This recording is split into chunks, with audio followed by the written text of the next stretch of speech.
My name is Mark Heimer. Our farm is Box H Farm. I don't do a bunch of presenting. Part of the reason I'm telling you this is to lower your expectations. The other is, like Mike said, if you've got a question anywhere, jump in. I've put together a slide to kind of keep me on track, and we'll be talking about lots of cows and grass and all sorts of stuff like that. But so much of the grazing world is so, you can't separate the animals from the grass and the fencing from the husbandry and all this stuff. So it does seem like it jumps around a lot. So you're not going to break my rhythm if you jump in with a question. So just if something comes up, just shout it out. Brian, you can raise your hand. I'll get to you after. But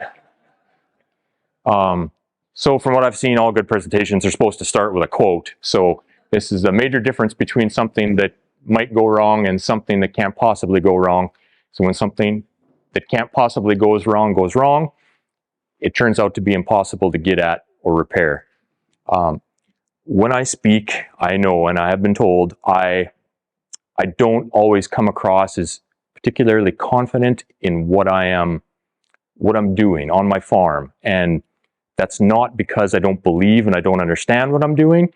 It's because I don't believe in being overconfident, and I'm always leaving myself just a little bit of room, because everyone has had that thing that they were so sure about. And yeah, by the time it goes wrong, it really sucks to repair. So so my wife and I own and operate Box H Farm. We are southern Saskatchewan, kind of halfway between Coronach and Estevan, just 12 miles north of the U.S. border. We're kind of in an area that's called the Missouri Coteau, so lots of rolling hills, lots of sloughs. We're kind of on the edge of what would be called marginal farmland, right up to what no one was crazy enough to even consider farming. We operate about 550 acres. A little over half of that is native prairie. Like I said, lots of rolling hills. Primarily, it's a cow-calf operation. We do grass finish and direct sales of some beef as well. We run a few yearlings. And then the other side projects, the bees and the pastured pork, are pretty small components overall of our farm, but a lot of fun too. So to give you a kind of a rough idea of the land that we're managing, we do have a little bit of what's considered decent farmland. It's also in grass, but percentage-wise, that's pretty small. The vast majority of our tame forage acres, the stuff that's been seeded down to perennial grasses, is marginal farmland, and then that spills over onto the native prairie, which is well beyond marginal and very rocky, very rough sand lakes or salt lakes, sandy ridges, and beautiful country, but some pretty rough country, and sometimes a little bit challenging to manage the different ecosystem blends. It's not uncommon for us to have a cactus or two, a prickly pear or a pincushion cactus up on a ridge, and be able to walk a couple hundred yards down the hill and be in a slough with cattails and bulrushes. So some things like that are challenging, but we're starting to figure out how to manage and make things work. For grazing goals, these are the things that we focus on, we write down, and we know are important, and they're also the things that we struggle with, because if they were easy, we wouldn't have to write them down as a goal. Bare ground, keeping it covered, keeping litter and trash on the soil is something that we really struggle with. We're in a reasonably brittle environment.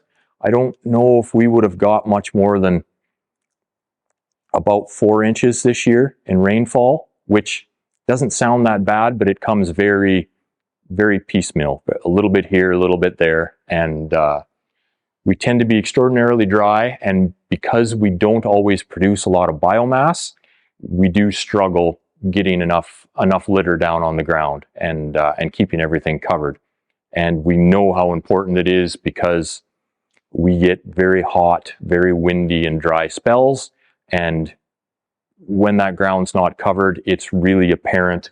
The soil dries up, it can blow. We don't have that much bare ground. Nothing blows on our place, but it's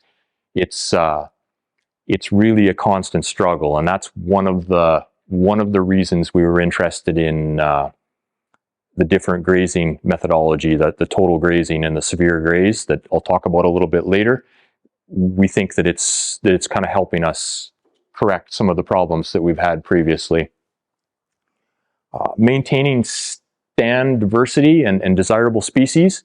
This kind of is different goals for the different types of forages that we manage. For the tame forages, many years ago when we seeded a lot of our grass down, we thought that alfalfa and brome was diverse. There's two different things there, a legume and a grass, and we now know that that's not diverse, and we're working on increasing that by adding some legumes if we can, and doing our best to get that improved. The native prairie, on the other hand, is a completely different case. There is, in a healthy prairie, there's well over 50 species, shrubs, forbs, all sorts of things, grasses, cactus. I'm not sure what class they're in, but so the goal there isn't to increase the diversity, but to foster the environment so that the desirable species flourish and increase if possible. And one thing about native prairie, it will respond regardless of whether you're doing the right thing or the wrong thing, and tell you exactly what direction you've went, and you'll see a change in species composition, especially if you do something wrong. It tells you that really quickly. Never ever. There is not a farmer crazy enough to touch the rocks and the hills that are in some of this stuff. It's basically you're looking up a hill or in the air if you were driving a tractor because you couldn't see over the hood and see ground. And on the way back down, there'll be a slough. And you do it again and again. And it's quite rocky. We actually, one of the biggest threats to the native prairie in our area is gravel production, especially Crown lease. Department of Highways doesn't have to pay for gravel if the Crown owns the land. So they really like Crown lease, which is what some of our prairie is, and a lot of the prairie in the area. It's very, very gravelly, and yeah, there's definitely a reason it was never broke. Mark? Yes. Did the native prairie, before you began to manage it, if you go back in history for 50 or 80 years before, like, was it abused? Was it overgrazed, or was it always managed reasonably well? Well, first of all, I'm a little insulted that you think I know what happened 50 or 80 years ago. But looking past that, it was a combination of abused and abandoned, I would say, because of how rough and how isolated some of this land is. There are areas that have been severely overgrazed, some of which I was part of as a young man growing up. And then there's parts that are pretty remote, quite a ways away from any significant water source, and those areas they're quite a bit different. I'm not going to say that the species composition and the way everything is a lot better, but it's a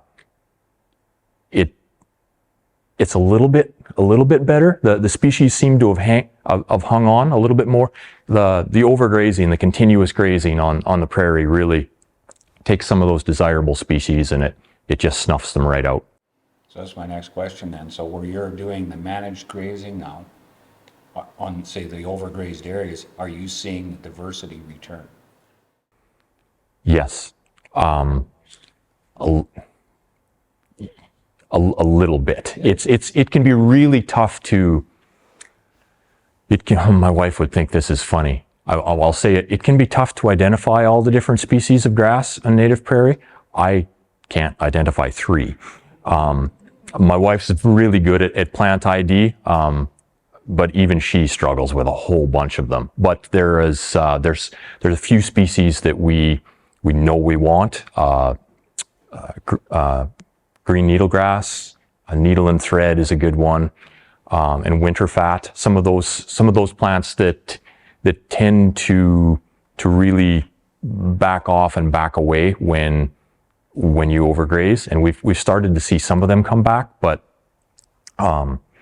it can be really hard to determine exactly how. There I am hedging myself again. I think we're moving things in the right direction. I just don't know how fast. And I think if you had more rain, would probably speed it up too. That's what they say. We'll see. Just a hunch. Yeah. Before we move on, anybody else have anything they want to throw at me? All right. Well, like I said, jump in anytime. Increasing stand production, that's kind of standard. The ability for us to produce the most amount of income off of the land revolves around us being able to maximize the amount of livestock that we can get on in a sustainable fashion. I say that not the maximum amount of grass and cattle we can have in a year, but over the course of 10, 20 years without hurting the grass so that we have to back off. Maximizing the grazing days per acre, and the next one, maintaining adequate body condition on the cow herd. The body condition it's not exactly a grazing goal. It's not necessarily tied to the grass itself, but those two things tend to work at odds with each other most of the year, and what we're trying to do is balance it out so that actually maximizing grazing days per acre is probably the wrong term. We're trying to maximize the grazing days per farm so that we can get the most off of the entire ranch that we have of our whole grass. And to do that, we take more and we take less at different times of year, so that the cattle can maintain the right amount of body condition, so that we can give them a little bit less at the times of year when we can get away with it. That probably didn't make much sense. Edit that out. Yeah. Mark, it's probably optimized grazing days, but can you talk a little bit about body condition? I've talked to some producers here dealing with some issues, or might you're not really, but what impacts does that have on your herd when you don't have the right body condition? It severely affects their ability to breed. It can affect, depending on, and this is all the time of year that things affect. It can affect their milking ability. I know there lots of people in our area are seeing, I've heard from 50 to 125 pound less on their wean weights this year. And I was just we just sold calves a little while ago. Our weights were down slightly, but the sales sheet in Weyburn, Saskatchewan, they do the pre-sorts, and the very first sheet, they always sell the big loads of cattle. And for the first time since I can ever remember, there was no 6-weight cattle in that. It was 5, 4, and 3 weight that they're packaging. So it's affected the cow's ability to milk. And also, when a cow falls below a certain threshold for body condition in the winter, it can become impossible for them to maintain their body heat. So the breeding one is very important. It's one we've struggled with, especially when we we went to a little bit more of a severe style of graze and asked the cattle to take a little bit more. We recognized that when we had been previously grazing and only taking half and leaving half, we were allowing them to be more selective, to have a higher diet, and we were utilizing that bump in energy and that bump in condition in a particular time of year, and we were able to use that to coast throughout other times of year. And when we took that away, it definitely affected the overall health of the herd. Body condition is one of those things where it's so easy to tell a skinny cow, and it's so easy to tell a fat cow. The degrees in between get a little bit harder to identify. But does that answer? Okay, and we can circle back to that. I think a lot of that ties to, we have too high a milking in our genetics now too. So they're so busy trying to make milk, they gotta take it from somewhere. Yes. And I think if we lowered our expectations of calf weaning weight, so we can drop the milk in the cows, then body condition will be easier to maintain. Absolutely. Yes. Yes, because you see that on an animal, on young animals, our first calf heifers, they're still growing. They're raising a calf, trying to get pregnant, and the ones that milk hard don't look good. they look pretty rough. And then that affects their breed up the following year. So it's the reason we put it in here is it's something that's constantly on our minds, and it's something that affects the way we manage our grass. So I guess with that, there's that decision on how far do you let the cows go versus like who gets the higher priority at that moment? The condition of the cows or the healing of the lands, or like I said, again, I guess trying to put this, like at what point is it like, obviously the cows are more important, but you're not trying to, right? Like you said, about going from like a leave half, take half system to you're wanting them to push a little bit harder because you're wanting that benefit of that management style. So I guess that's the fine line, and you're talking about like how much of condition are you willing to, risk? Absolutely. And one of the challenges is, do you know how much you can get away with until you've pushed it too far? If anybody does, I'd really like to learn, because I did not, and we went too far. And in some cases, we're still going too far. We had a really poor breed up on our replacement heifers this year, 80% open. We usually have about a 25 to 30% open. We know we run them hard. We push them. It's intentional to try and get the most genetically sound animals in the herd, as far as the ones that can breed the quickest should have the most potential. But we have had some really challenging conditions, some really poor grass, shorter seasons of high quality grass than normal, and some iffy feed quality, coupled with a lack of overall feed quantity. So we know we were right on the edge, and the last year was we pushed the animals way too far, and the breed up showed that. We actually have quite a few people in our area that are seeing the same thing in their herds, breeding rates that are well below what's traditional. Although that can be seen as a failure or a loss, I think on the positive side, it's pushing you in the right direction. You're going to have better cows 2 years from now. Yes. It's hard to swallow. Yeah, it is. It is that we knew we were on the edge. Backgrounding, like when we calve in May, we're weaning off calves at an age where they don't put on a lot of weight throughout the winter, just because they're reasonably small. And the last 2 or 3 years, that 2 or 3 months of ultra high quality alfalfa and brome grass that we were accustomed to just hasn't materialized. It's been more like a Tuesday. And that's been the high quality grass. So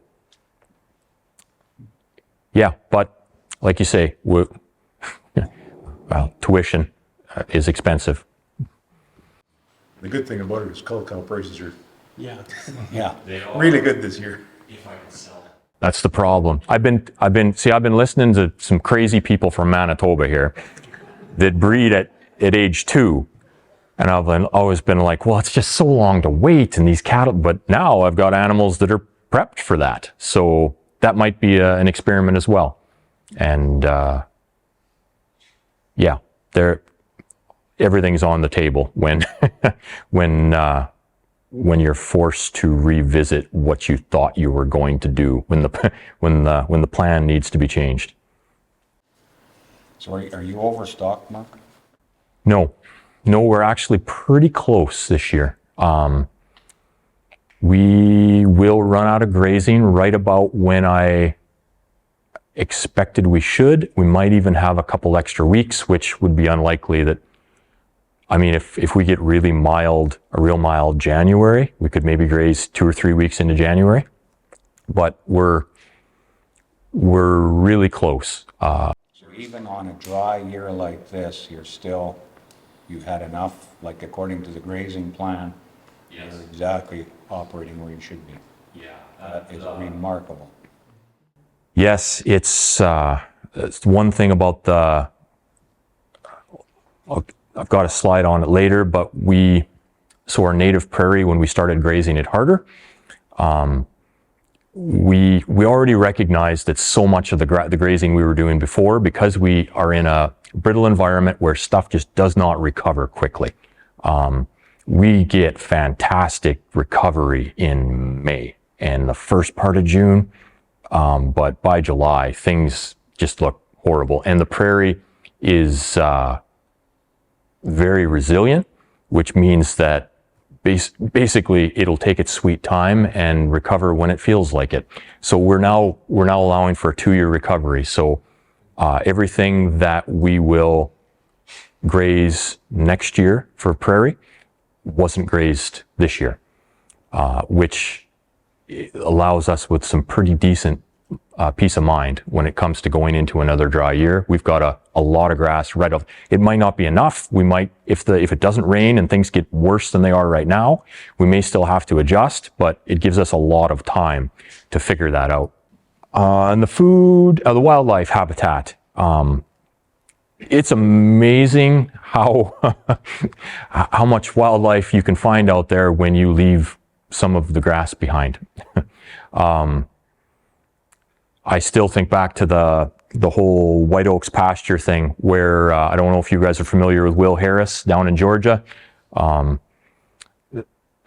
When he started raising chickens outside, all of a sudden he had bald eagles and more bald eagles and more bald eagles, and nothing about the habitat changed. The bald eagles always had the ability to be there, but they had a food source, and that changed everything.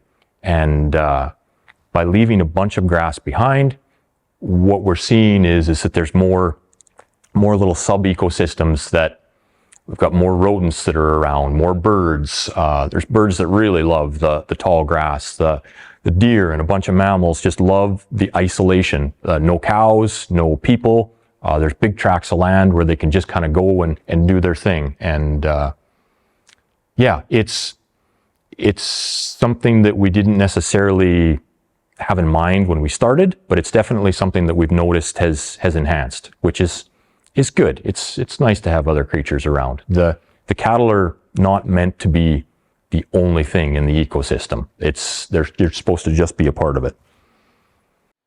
Reminds me of a story when I took Ranch for Profit 20-some years ago. There was a young lady there from north of Williams Lake, BC, and she had to factor 200 elk into her grazing plan. Because she was in the foothills, and she had grass where everybody else was still in season or continuous grazing, and those elk would just congregate on her ranch and feed all winter. So she had to factor that into her grazing plan. Can you imagine that? I can't. Yeah, perhaps imagined. You could talk about that too, Brad, maybe. Yeah, we've got some deer, but nothing like that. Not even close. No, that's making me feel pretty good about feeding 50 or 60. We've got elk too that are moved in, and you basically Feed the elk. feed the elk, and crop insurance is pretty good. They come out and look, and then just record the days that the elk are there. They said to round it up a little higher than you think, so you get paid for your feed, and I don't know, they're there. What are you gonna do? Yeah. Oh, absolutely. And I expect to, and I don't mind feeding those animals. And the mule deer, I've got very little problem with because I pretty much have a kind of a subspecies that now respects electric fence and polywire. They leave it alone really well. The whitetail, on the other hand, are a definite problem. They don't seem to think; they just run. And they can eat as much as they like. Because there's lots of prairie. We've got hills and sloughs. They can be out there and not cause any problem at all. And graze a little bit on some of the winter grazing. That's fine. But after they tear down enough fences, you start to lose a little patience for them. Do you find that you lose more fencing this time of year when you got the people involved in it too? The hunters are out there, and the whole herd of deer will go ripping through your fences? Yeah, we're in an area that is sought after for big mule deer, so that's great. I guess I've never been a hunter. I enjoy watching the deer go around. I think it's comical that I get really close to all the deer and get to tell the hunters about them, and they never see them. But yeah, it is a little bit.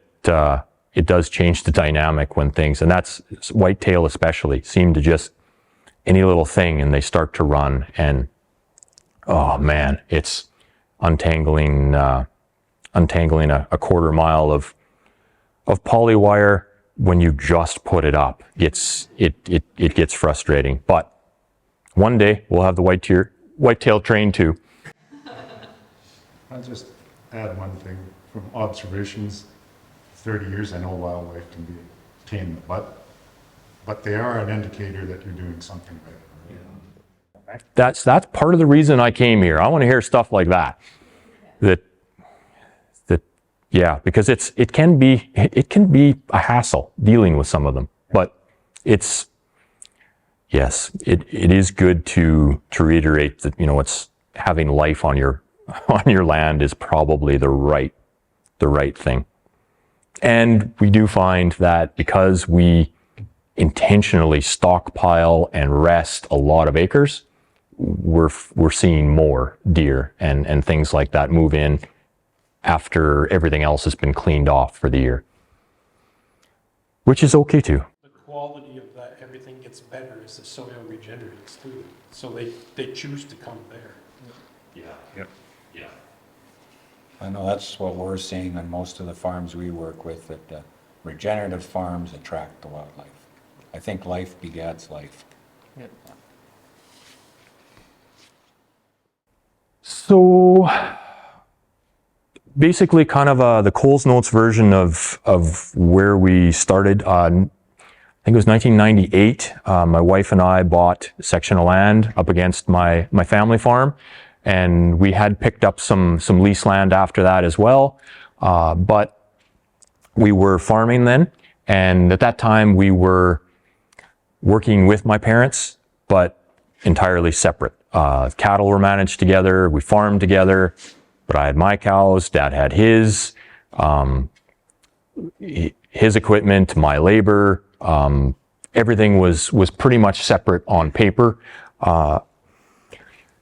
And the rotation, if you could call it that, was pretty limited. We had I think at that time, maybe 1 or 2 tame forage pastures that we really pummeled. And then they went out to large tracts of prairie for the better part of the summer, maybe moving once or twice, but huge tracts of land. Then in 2007, I took the Ranching for Profit course and learned a bunch of stuff that I couldn't forget when it came to how grass grows, how it needs to be managed, what happens when you rotate cattle. And so we kind of started down down the road of seeding our land back into the perennials, and because like you mentioned, we had really old antique farm equipment, probably even more than antique and foreign. We had old Polaris 4-wheel drive. We farmed with equipment that most people had given up on 2 decades before. And we were gonna have to upgrade or change. So I've always favored the livestock. So we started moving towards seeding down perennials, also after the Ranching for Profit course, and getting to listen to a bunch of different families and farms tell horror stories of transition and of working with their families. I basically forced my parents to not to sell out to me, but to sit down, and we needed to restructure things so that we could manage the operation as a whole, and that everything we did made everything better and everyone benefited. And so that's what we did. We changed over and started upgrading infrastructure. Farmland and some of the hayland had no access to water, very poor fence. So we started to improve on that and started to move the livestock more often. Like most people that get into the rotational grazing, it doesn't just happen. You don't jump from once every 2 months to 4 times a day. That would be a disaster. But we kind of gravitated to the once a week. And then after that happened, we could see, well, maybe it would work to every 3 days. And pretty soon we were moving daily, and we're fully bought in and subscribed to the take half, leave half, or leave a bunch of grass behind, tip grazing. There's all sorts of different methods. And it did improve the quality of the land. It moved everything forward without question. It was an improvement over the system we had. But we still found there was things that we kind of hit a plateau, and we weren't able to improve things really any further. And we were still struggling with things like ground cover and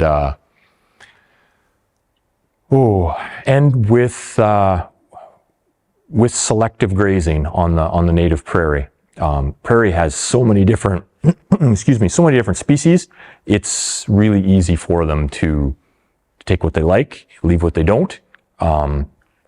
So that is when we kind of we came out here once again. Took a tour of some crazy Manitoba farms, and kind of got our heads around the idea of trying the total grazing, and took a Jamie Elizondo course. So total grazing, you probably all know basically what it is, and Brian, if I get this wrong, you can correct me. It would be a severe graze at a high stock density, that's short duration.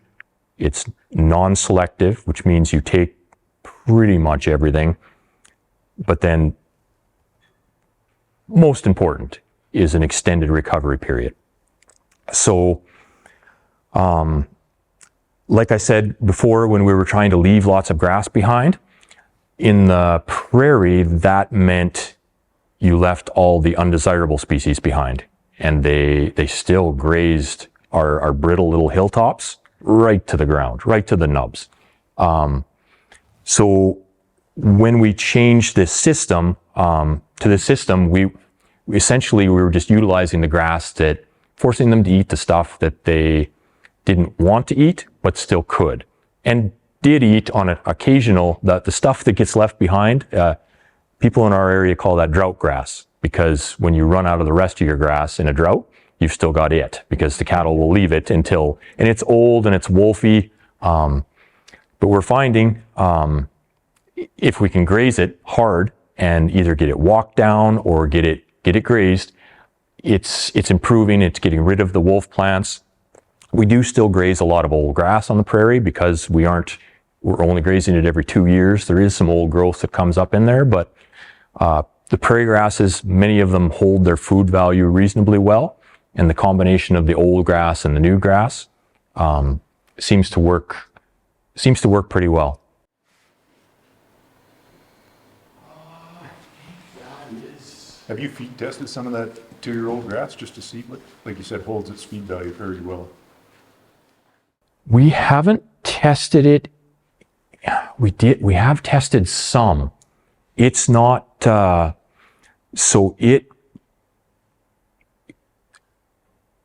old grass with no fresh growth in it and no supplement would be just the bare minimum of what it would take to maintain a cow. As long as she wasn't really late in her gestation period. Like it would be just an absolute maintenance ration. And that it really varies, because the species vary so much, it can really vary from pasture to pasture. But that seems to be kind of where it is. So being able to include the fresh green growth in there as well gives it just a little bit of a protein bump, and they're able to, and then when it gets to the point where we feel it's not enough, we will supplement with protein to help them out. So like late in the season of the second year where you got the 2-year-old growth plus your new growth is starting to get fairly mature, is that typically when you start supplementing with protein? Yeah, basically we watch the manure. When it starts to stack, and it's surprising how it will just, it'll change. The weather will change, something will happen, and the manure will start to stack up quite quickly. And if we can, one of the struggles we have is that the places that need to be supplemented in are pretty remote and rough and do not lend well to trucks and trailers and anything else. So, yes? What are you using for protein supplement? What's my marketing spiel on this, Blaine? So, omega-3 enriched pre-processed hummus. It's a chickpea and flax intercrop screenings. So it's cracked chickpeas and flax. And we don't feed it to anything that we are finishing, but it's the mature cows, the ones that are out there on the prairie, and we basically feed them enough so that we get a better protein ratio, and they're better able to utilize the forage, and then that's all we feed. So. Good marketing, I like it. So how do you deliver that to those remote areas, and how do you feed it? We have a old hay processor with a tank on it. So a tractor and a tank, and for that reason, there's many pastures where they should be supplemented, that don't get supplemented. We're looking at trying to come up with some better form. We should be more receptive to the lick tub type things, because the remote areas we're in is actually what they were designed for. I have trouble, like we need to get the cows some protein, pounds of protein, and it seems like it's going to take a lot of tubs to do the job that we need to. Have you worked out your hummus there to a cost per it? Do you know where you're at? No, I haven't. It's not a lot, because we only feed like at most a couple pounds a day. That would be a stretch too.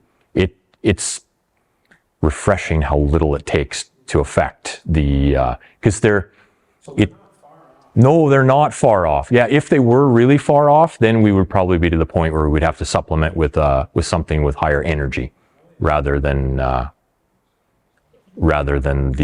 peas that are more on the protein side and have a pretty good high fat content, which also helps.